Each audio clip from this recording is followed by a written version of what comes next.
em nome de ti. Amém. Amém. Então, minha gente, hoje eu queria falar um texto bem atual e que está todos os dias na vida da gente. Lá em Coríntios, o apóstolo Paulo, ele vai para uma missão na Ásia e ele começa a sofrer muita tribulação com os amigos, né? A partir da viagem própria do barco e tal.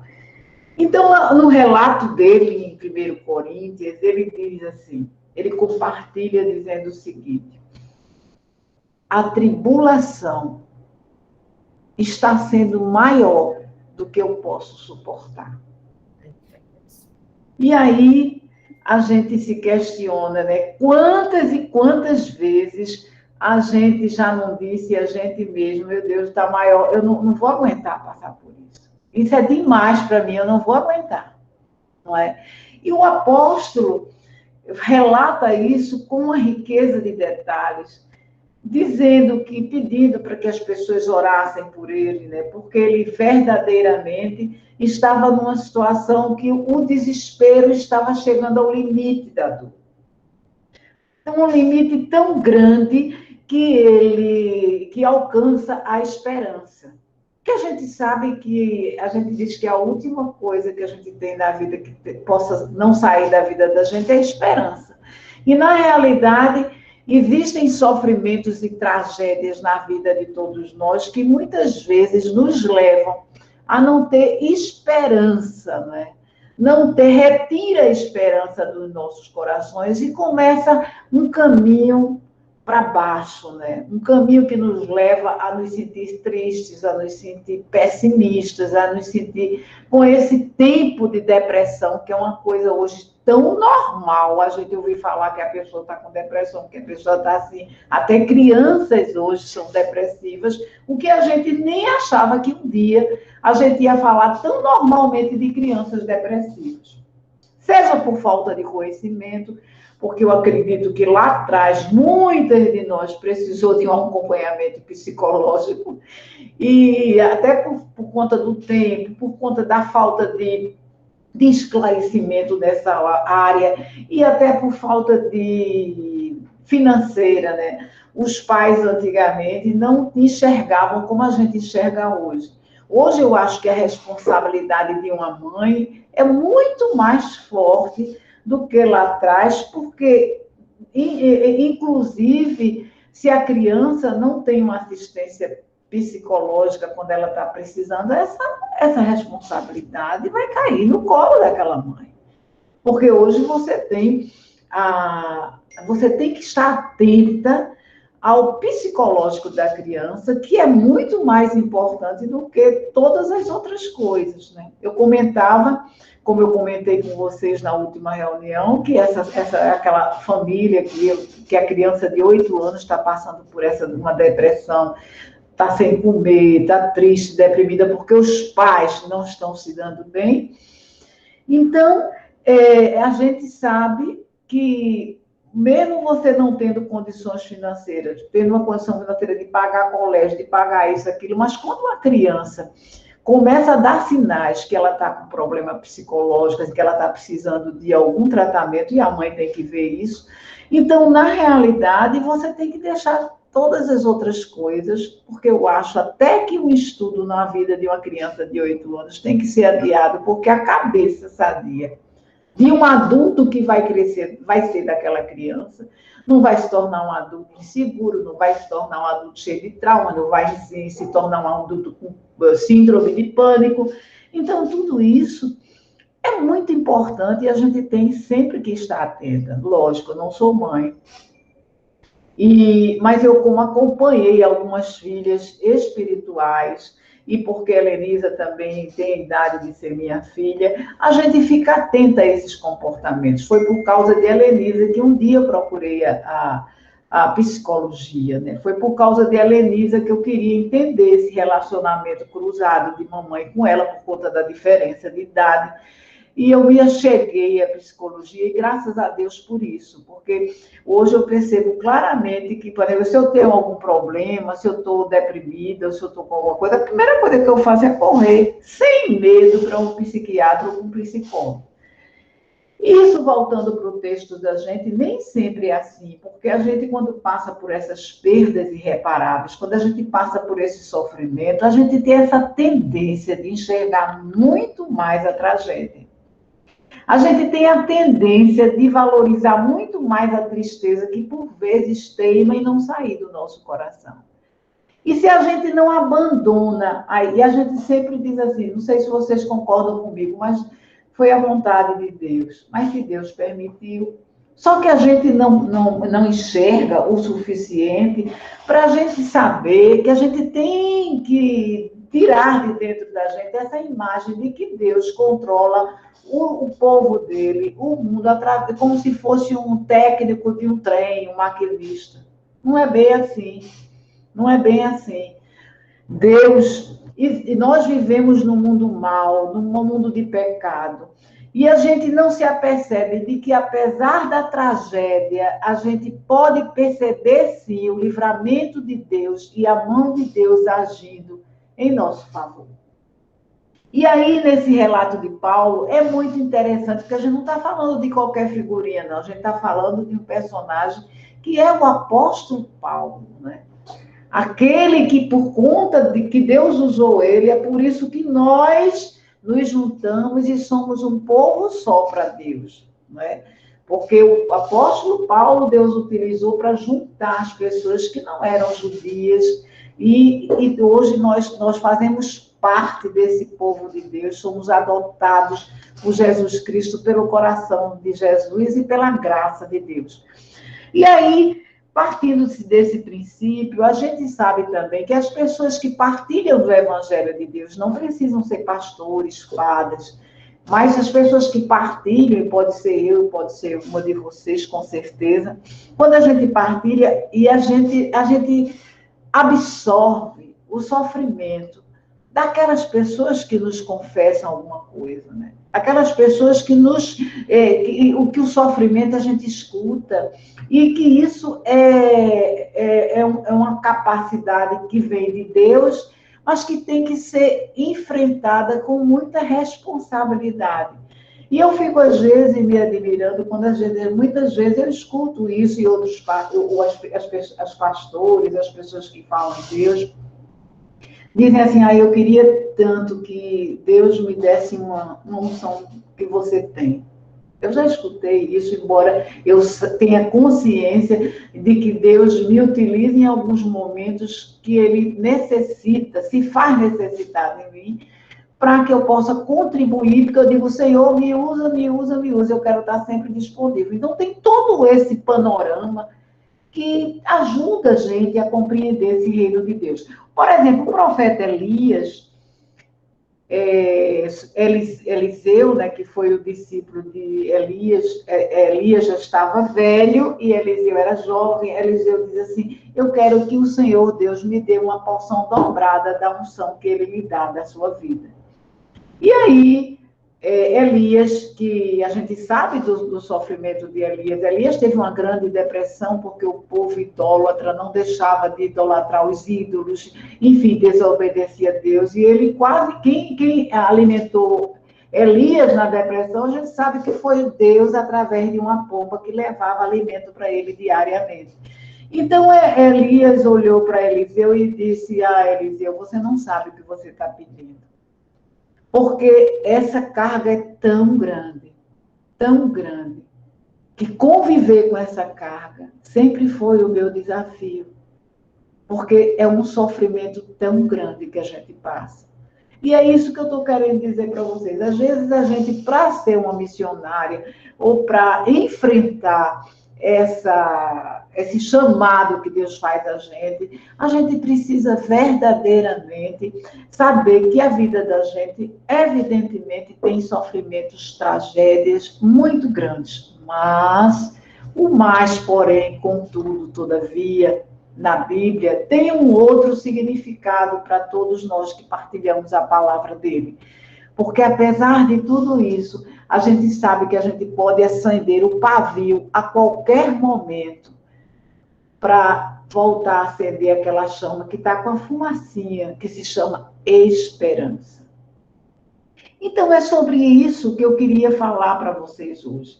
Essa esperança que a gente, muitas vezes, renega ao último plano, que a gente não consegue mais enxergar, principalmente porque a gente está sofrendo, porque a gente está passando por pandemia, porque a gente está vendo as pessoas morrerem. Ainda hoje, uma pessoa ligou para mim chorando, chorando, chorando, porque perdeu uma pessoa. E eu disse assim para ela, e eu disse, olha, eu sei que é muito doído, porque eu perdi o grande amor da minha vida. Mas eu não posso parar. E nem posso deixar de pedir a Deus que não coloque meu pensamento só nela, só nos momentos alegres dela que eu quero me lembrar. Porque eu preciso continuar. Porque se eu parar e se eu chorar, eu vou entrar numa depressão tão profunda que talvez eu não perceba essa esperança que eu percebo hoje. Então, eu preciso continuar e tenho que deixar para trás o que ficou para trás. A saudade, o amor não vai sair do meu coração, mas o enfrentamento à vida com um início ou com o meu olhar de esperança para as pessoas, com certeza. Senão não há mais razão para eu viver. Não há mais razão. Eu tenho que sempre procurar olhar as coisas boas, apesar delas muitas vezes virem cobertas de tristezas e de momentos difíceis de relacionamento. Também quero comentar com vocês aqui sobre essa mesma família que eu falei com vocês, que tem essa pessoa que tem esses 2 netinhos, um de 3 anos e um de 8 anos. Como eu disse a vocês, as 2 crianças estão passando por depressão porque os pais não estão se entendendo e os pais não sei onde estão com a cabeça que não enxergam isso. Mas a menina não come, está passando já bem ruim, não engole mais e tal, e o menino está dando em todo mundo, como eu disse para vocês. E tudo isso consequência de um relacionamento doentio dos pais. E aí, nisso, eu disse para vocês que na noite que eu escutei isso, eu fiquei mexida, e durante a noite eu me levantei com Leinha e disse, Leinha, hoje a gente não vai pedir nada, nós vamos orar por essa família agora. E a gente nos sentamos e nós pedimos a Deus e tal.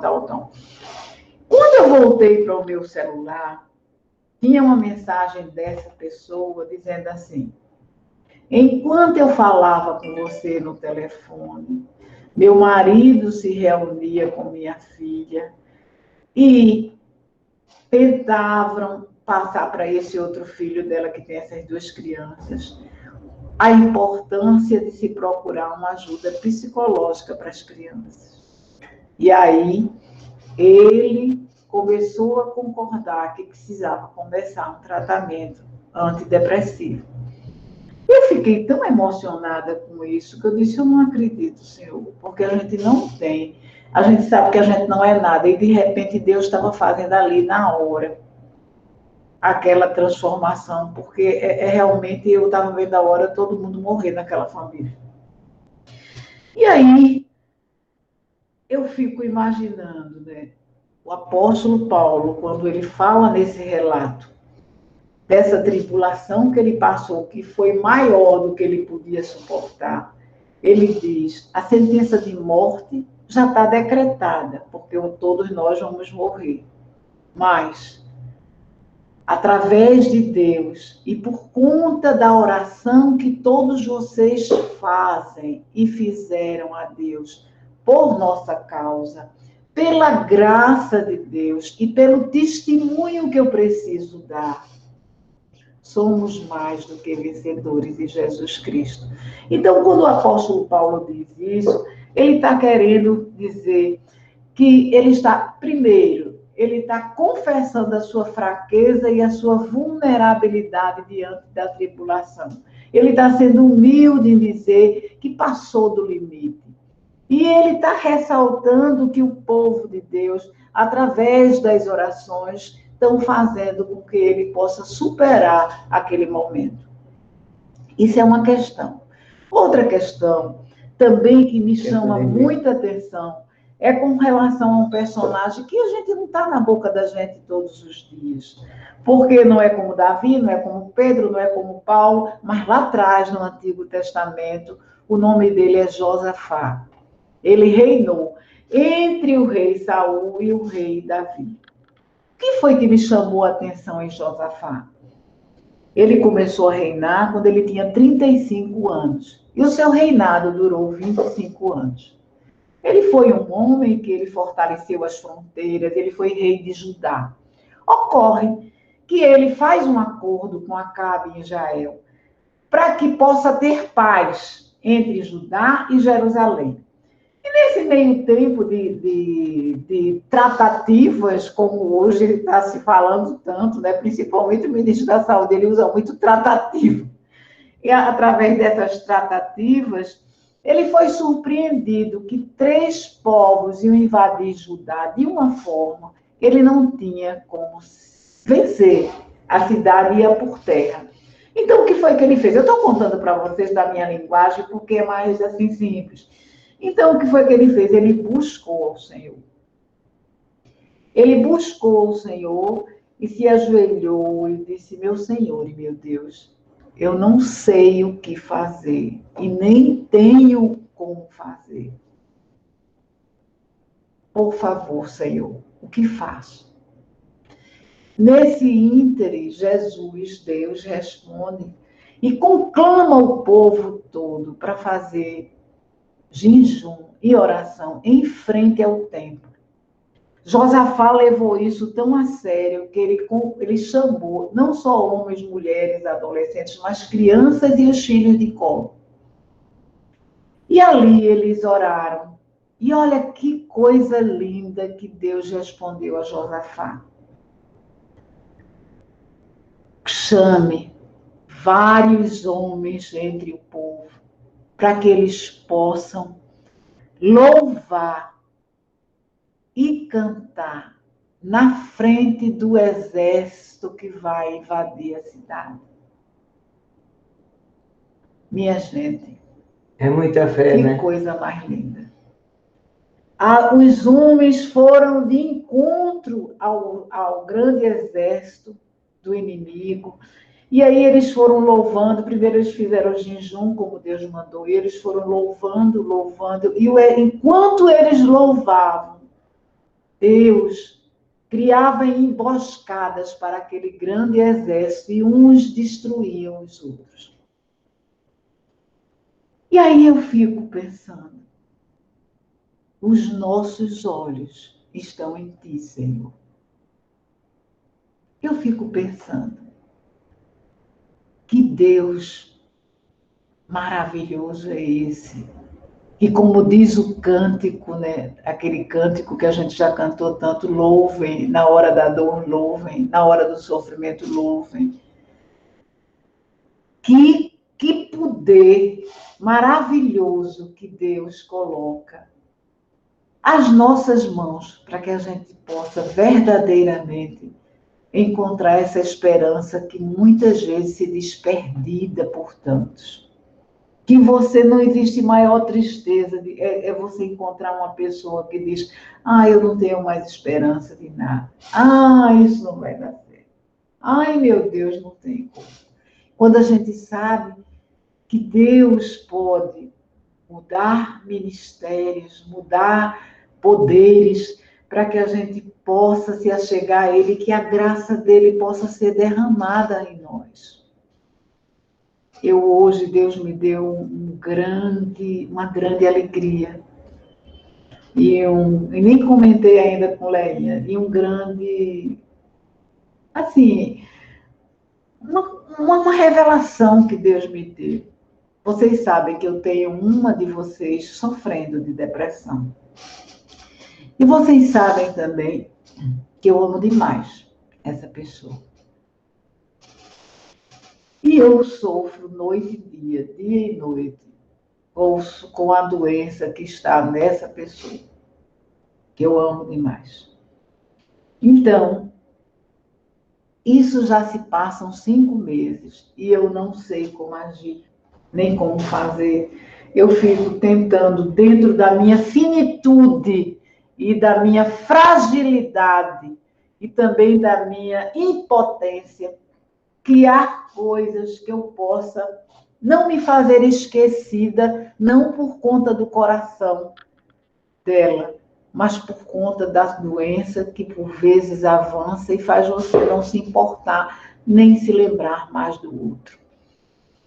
E hoje eu saí de casa e aí eu tive conhecimento que uma pessoa tinha tido contato com ela, que é da família dela, mas que não faz parte do clã dela.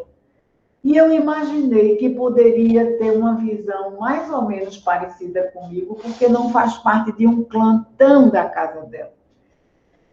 E aí eu liguei para essa pessoa. Aliás, desde ontem eu mandei uma mensagem. Quando foi ontem, hoje de manhã eu não aguentei, liguei para ela. Ela disse: oi, Angélica, eu ia ligar mesmo para você. Eu disse: então, como você achou ela? Aí ela começou a me contar como estava, como não estava e tal. E eu disse assim, e essa pessoa, por incrível que pareça, ela é psicóloga. E aí eu disse a ela assim, eu queria tanto compartilhar com você, porque quando a minha irmã teve essa depressão profunda, foi tudo tão diferente do que eu estou vendo. Quando a minha irmã se viu no fundo do poço, a gente todos os dias levava ela de manhã para a psicóloga e de tarde para o psiquiatra. E por conta desse tratamento, por exemplo, nós três, eu, Helenise e mamãe, nos mudamos para o quarto dela. Dormíamos ali, tudo agarradinho, que ela chamava o ninho do amor. Mamãe e Helenisa no chão do quarto dela, ela na cama. E a gente passou a dormir com ela até que ela tivesse alguma melhora. E eu comentando isso com a pessoa.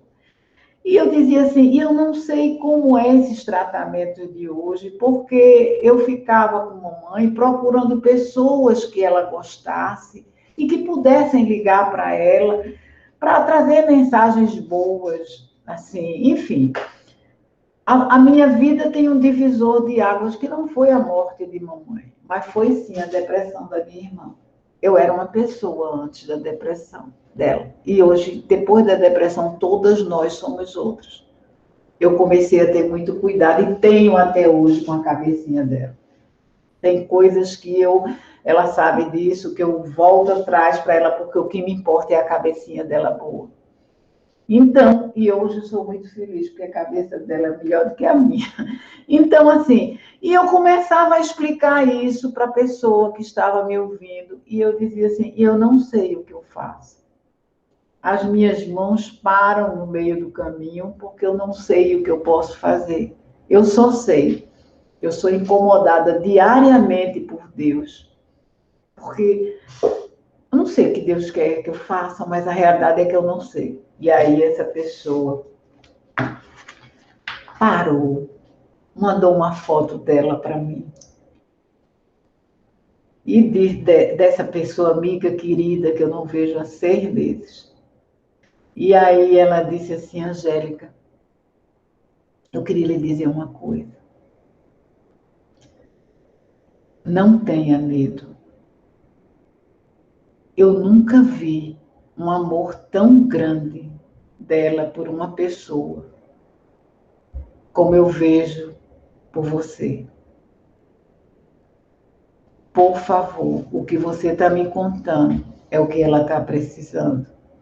As pessoas mais jovens não conseguem absorver tudo isso que você fez com sua irmã e sua família e o que ela está precisando.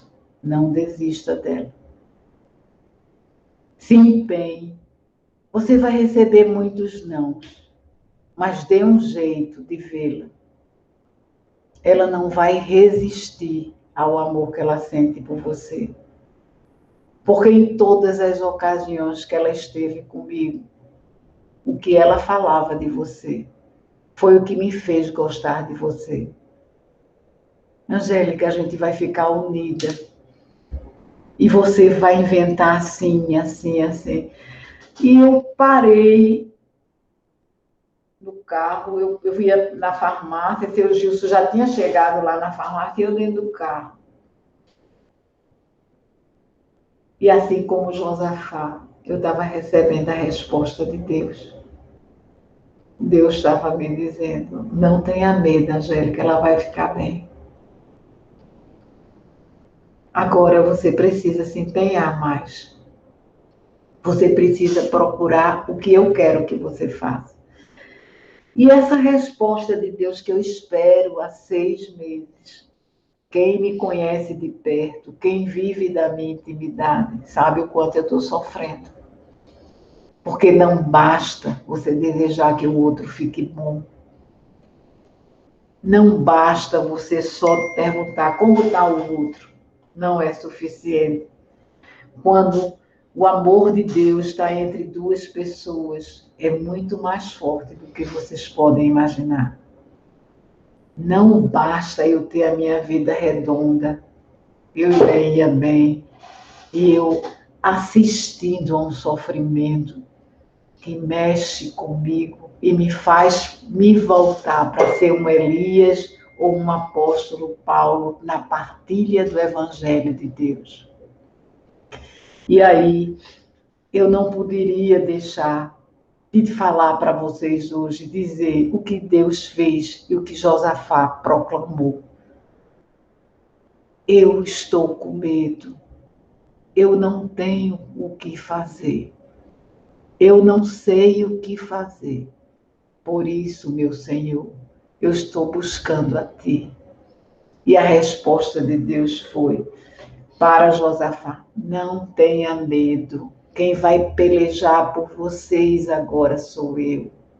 Convoquem homens para louvar e cantar na frente do perigo, porque eu farei o resto. Então, essa luz da esperança na vida dessa pessoa que eu amo tanto, volta a me dizer: o limite foi longe demais. A tragédia, em momentos eu vi que ela não pôde suportar, mas a esperança pode ser reacendida através da fumacinha que ainda norteia a chama do coração dela. E aí, minha gente, eu rendo glórias a Deus. A Ele toda a honra e toda a glória, todo o louvor, porque Ele respondeu da forma que Ele desejou e no tempo que Ele quis. O que aconteceu com essa pessoa pode acontecer com qualquer um de nós. E sempre eu penso dessa forma. Eu não sei como será a minha velhice mais, né, que eu já estou velha. Mas eu creio que Deus há de levantar um anjo para cuidar de mim. Porque Ele me diz, não tenha medo. E eu acho que Ele está dizendo isso a cada um de nós. E a resposta que eu tive hoje foi tão forte, que Leinha nem sabia. Eu fiquei dentro do carro, assim, parada. E o senhor Gilson disse, a senhora não vai descer na farmácia, não. E eu fiquei parada, só ouvindo o restante do recado de Deus. E saí do carro e disse, louvado seja o nome do Senhor. Eu não vou desistir dela. Então, minha gente, é isso aí. Em outras palavras, eu quero dizer para vocês que o barco está pesado, mas a esperança de Deus é muito maior. É muito maior. E aquele que não puder enxergar a esperança de Deus, é hora de colocar o rosto em terra e louvar e pedir a Deus que faça isso. Porque não adianta nós sermos cristãos olhando só para as coisas tristes e pessimistas. Porque Deus precisa que tenhamos um testemunho como o do apóstolo Paulo, não superficial, mas quando ele diz, vocês oraram, Deus atendeu, para que eu seja testemunho da graça de Deus na minha vida. Palavra do Senhor. Graças a Deus. Amém. Amém. Então, minha gente, eu fiquei